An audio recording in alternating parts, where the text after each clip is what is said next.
Okay, that was fast. Just yesterday I guessed that we might be able to get a good look at some floors during this year's Monaco race weekend. And today we already have floor pictures of Red Bull, Mercedes and Ferrari. So a massive thanks to the drivers and Monaco cranes. Let's start with Red Bull. First of all, we should remember how their floor looked like last year. So since they brought a car with large downwashing side pods from the very beginning of 2022, they didn't need to change concept mid-season, so could fully concentrate on improving what they have. And last year we could see that this floor is already a lot more complex than others. Red Bull's innovations were large throat and slimmer center section to get more air underneath the car.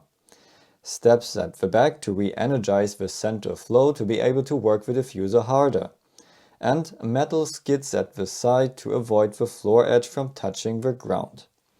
Touching the ground would mean perfect sealing of the floor, and that would build suction in an uncontrolled way. These skids help to keep a certain gap to the ground, in all situations. So if we look at the Red Bull's 2023 floor, we can see that they still have the same features, but everything is a lot more developed and hence complex. We still see the large throat, but now with a step. The front strakes have a similar shape, but have metal tips now. It looks like Red Bull is using skids at the side, but they are black now, which hints to a different material. But we also have to be careful here, because the side with some strange structures is the side that crashed.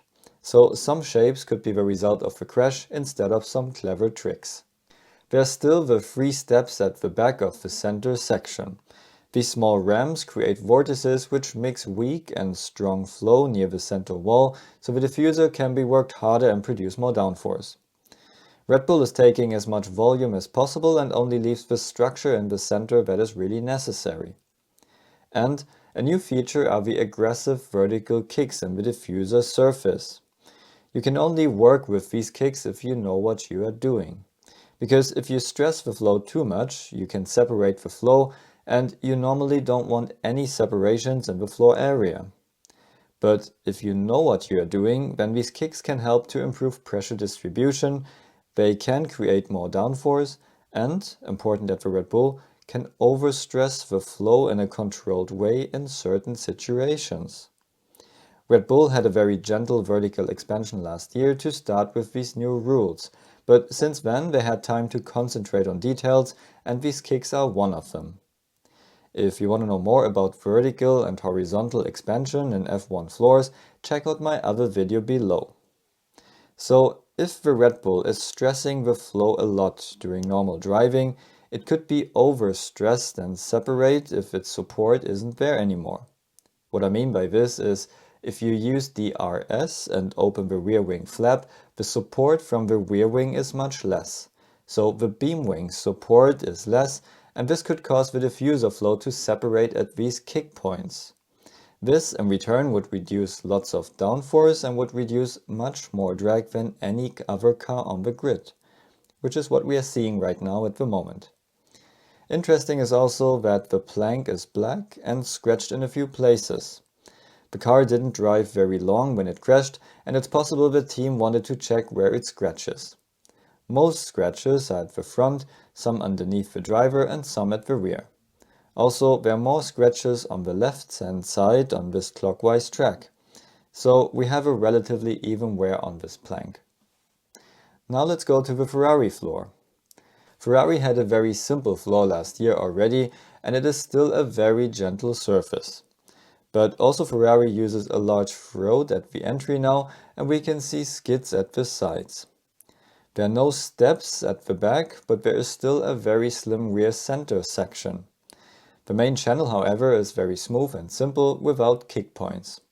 Ferrari intentionally does that to keep it simple and predictable, and to have stable downforce in a lot of situations. Something that gives drivers confidence so they can push the car to its limit. But, in comparison to Red Bull, there is still a lot of detail work to be done, and the floor could be worked much harder. Also, nice to see all the marked pressure tappings in the floor to measure the pressure.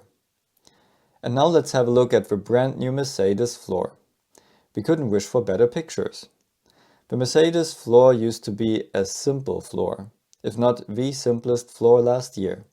And we can see now that they adopted the Red Bull innovations of last year. They use the large throat and they have 2 steps at the back now to energize the flow. Also, the front strakes have a very similar shape to the Red Bull. But their main channels are smooth and gentle like the Ferrari. Like we said before, if you use kick points here, you really have to know what you are doing, and this is a lot of work. If you had other problems to solve with your car, like Mercedes, it's best to use simple, smooth main channels to have a predictable car that's easier to understand. Interesting is that they don't have skids, but instead use metal edges at the diffuser and floor edge. Also here, we can see they even wear across the plank. And it's interesting to see that the visible fins at the floor edge are not the strakes. The strakes actually end a bit before that. So there's some good detailed work on the floor edge. In summary, we can say that Monaco never disappoints and always delivers great floor pictures to us every year. Since Red Bull brought a good concept from the very beginning, they could concentrate on improving details on their car. And the result is that we see a very complex and impressive floor on the Red Bull. The Ferrari is traditionally a very simple floor to avoid unwanted surprises, but there's still performance on the table. And Mercedes did a big step compared to their very simple floor last year, but in comparison to the Red Bull, it still looks a lot simpler. Also, the fact that Red Bull is using aggressive vertical kicks and the other 2 are not, tells us a lot about their development status. If you want to know more about how to design complex aerodynamic parts in F1, check out my online course in the link below and see you at the next video.